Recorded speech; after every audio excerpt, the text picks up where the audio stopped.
Hello, my name is Vanessa Espino, and today my presentation will be on teenage pregnancy. Some background of this health issue is that it becomes prevalent when there is a lack of knowledge on this issue. The US is most prominent than in other countries to have this health issue of adolescent pregnancy, and racial and different ethnic groups can also have an impact.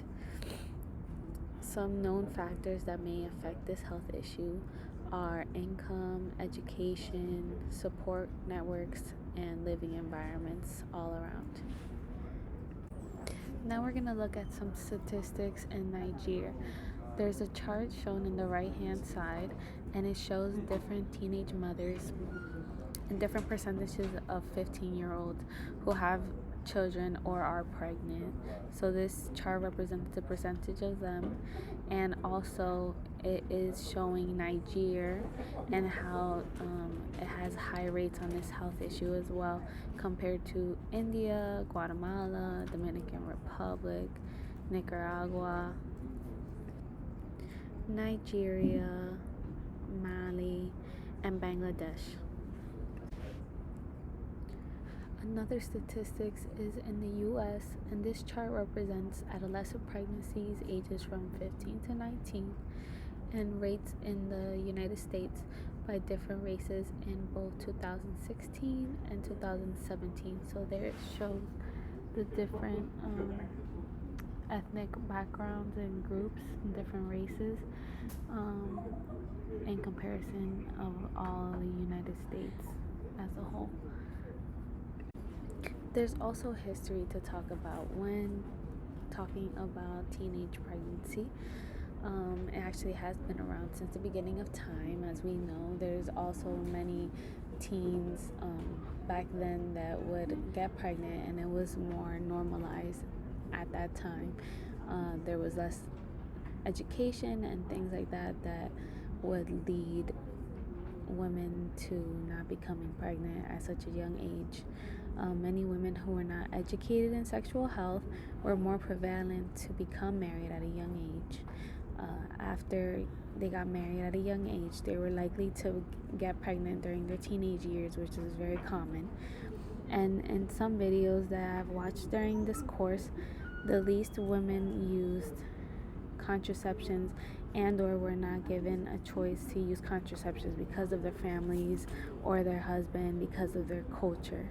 This led those teenagers to become more prone to multiple births in their adolescent years. And in the World Health Organization, approximately 16 million girls aged 15 to 19 and 2.5 million girls under 16 years gave birth each year in the developing regions. Some morbidity and mortality of women that are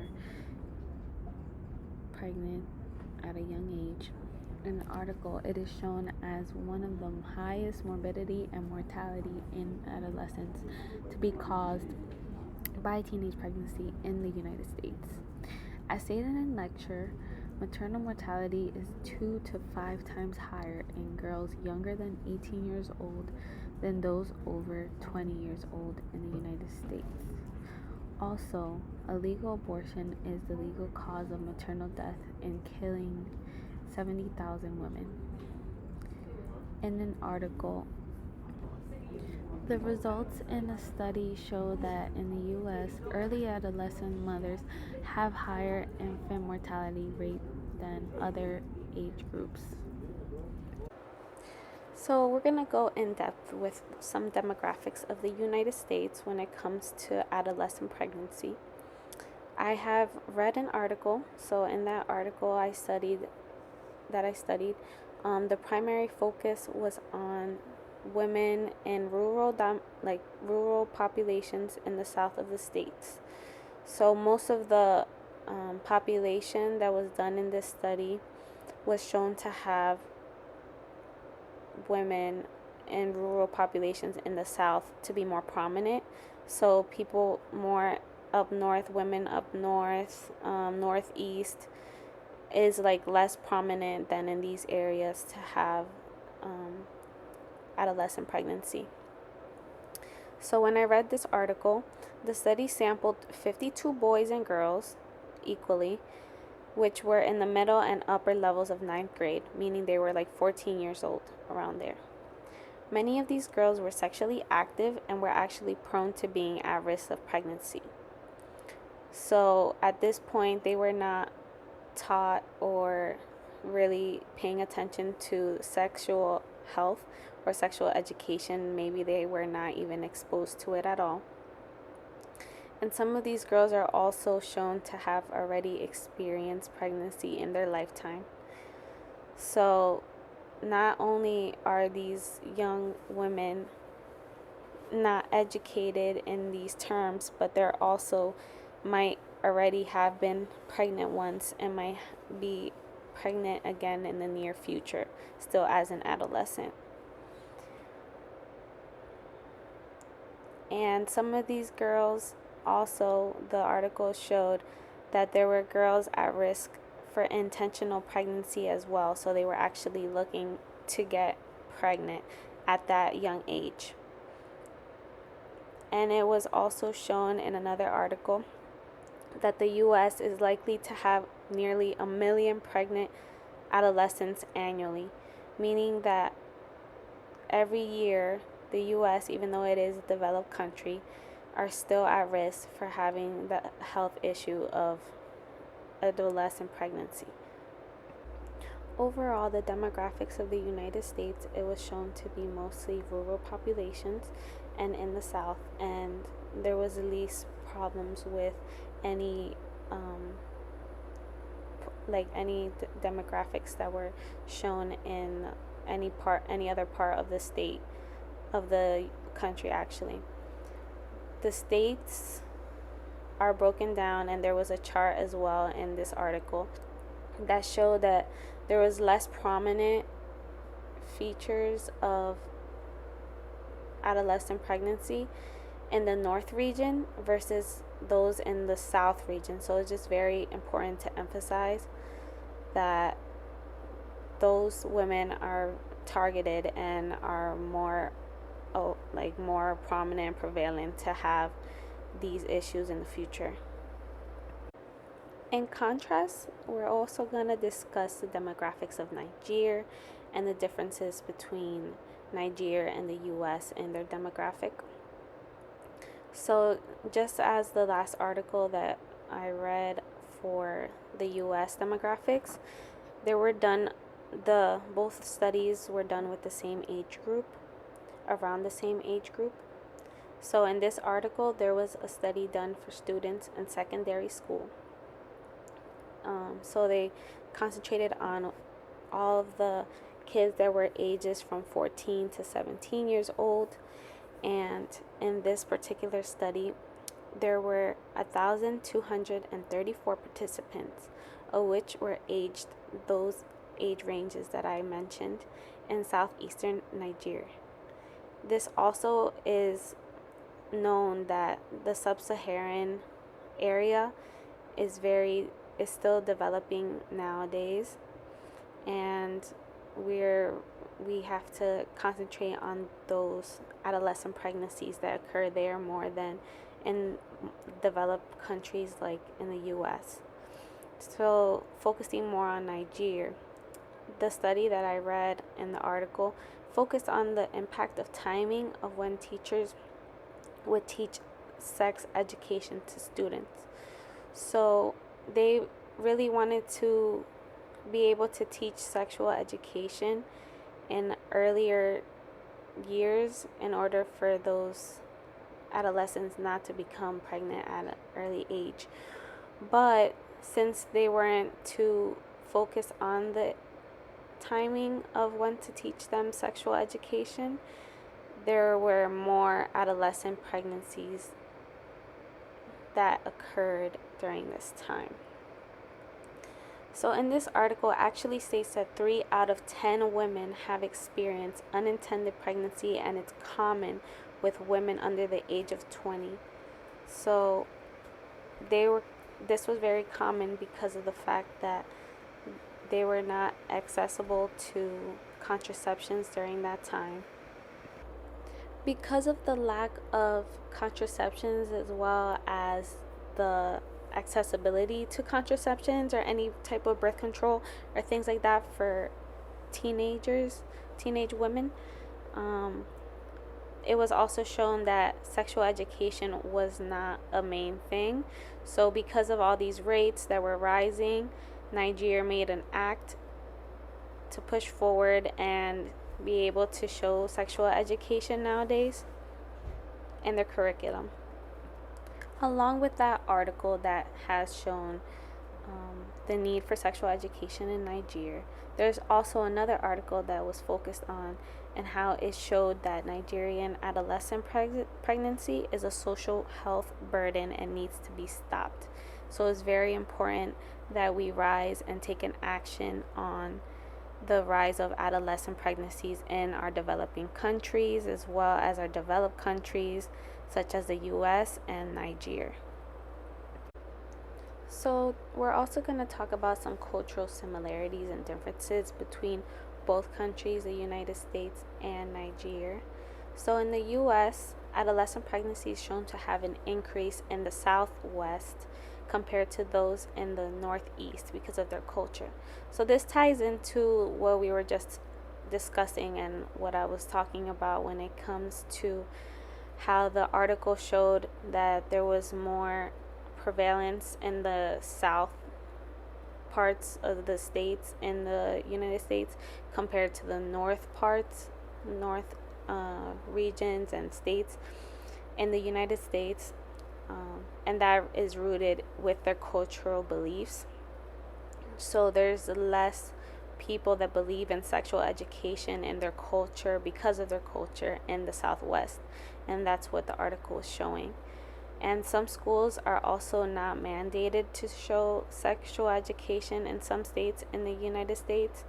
So not all of the United States is actually like required to have sexual education, and they actually stay away from it. And they also have an abstinence rule where they would want all of their teenage students to vow that they will stay abstinent, but that also ties in with religious beliefs and how some people might not believe in that religion or things like that, so they would pledge it, but they will not follow through. And also thinking it as it just being abstinent, the school won't touch upon things like sexual education, how to use how to get contraceptions in order to be safe, because they are just believing that those teenage students that vowed to be abstinent to not break the vow at the end of the day, when that can happen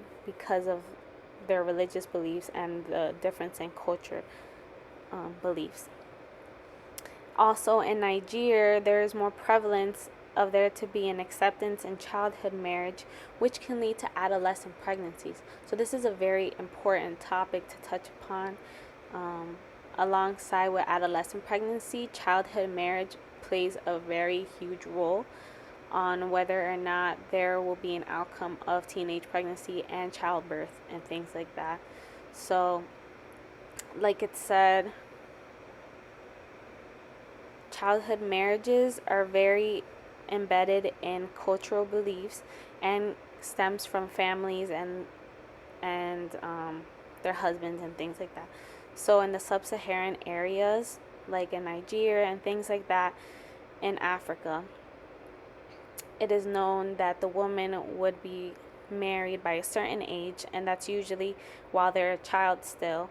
And then when they're just taught that, and they're also not showing that education or going to school and things like that because they're in charge of the home and tending to their husband, then that means that they won't be educated and using contraceptions and things like that. They'll be more focused on providing and making a family and things like that for their families and for the cultural beliefs and things like that.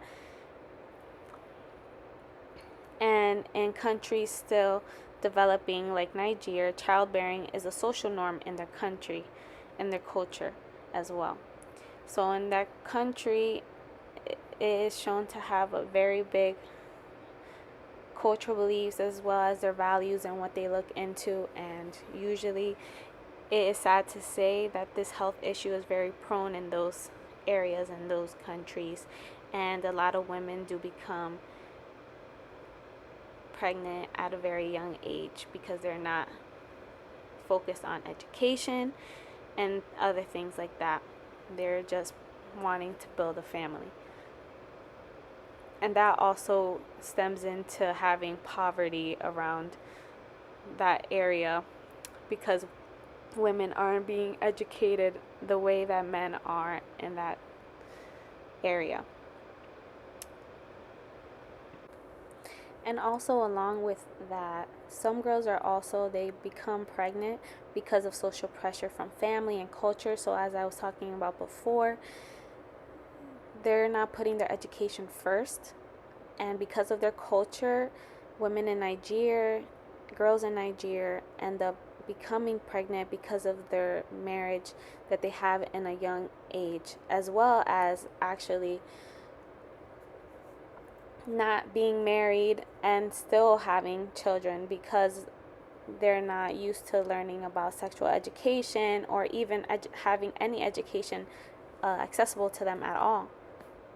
So lastly, most cultures are different from the developing countries to the developed countries. There is and show a large acceptance of childhood marriage and things like that. So they're more knowledgeable, they're more into their education, and that's why culture over there actually helps them out with putting education first.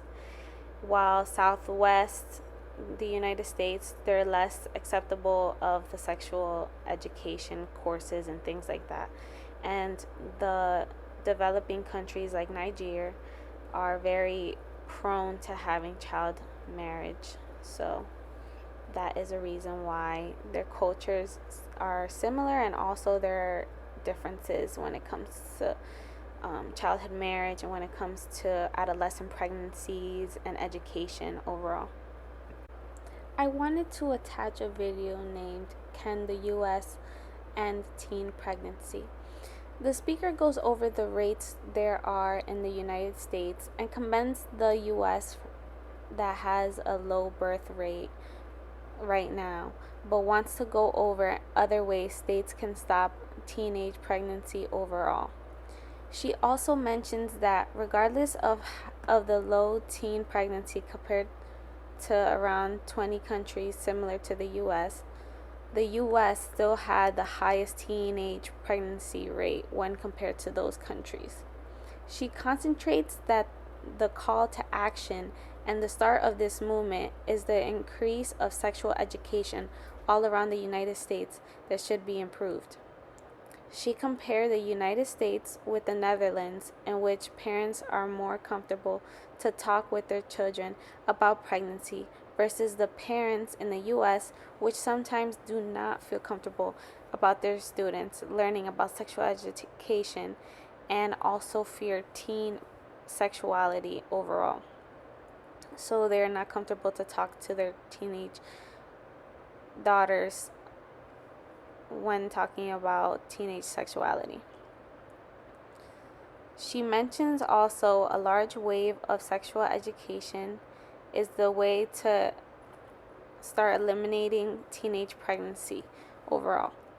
Along with the call to action, she mentions reasons why teenage pregnancy rates may still be high, which are accessible birth control, income inequality, and different attitudes about sexual education. She also discusses the overall difference of the North versus the South with teenage pregnancy rates, which we also talked about before in the presentation. This difference occurs because of poverty, culture, and religion in those areas. And that's the reason why the teenage adolescent pregnancy rates are higher in the South. This difference occurs because of poverty, as we talked about already, and this video brings awareness to the audience of how the United States still needs improvement in this health issue.